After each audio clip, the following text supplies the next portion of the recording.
برای هر مدل از ماشین در هر سال چند میلیون کم میشه.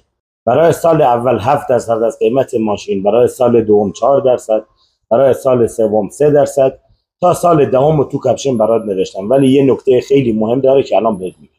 وقتی بازار رو به بالا باشه این درصدا کمتر میشه، یعنی ماشین کمتر افت میکنه، و اگه رو به پایین باشه درصدا بیشتر میشه، یعنی اون ماشین بیشتر افت میکنه.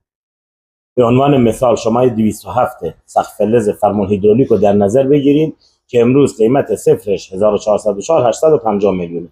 اگه مدل 1401 باشه باید شما اون 3 سال رو کم کنیم، یعنی میشه حدود 14%، میشه 120 میلیون.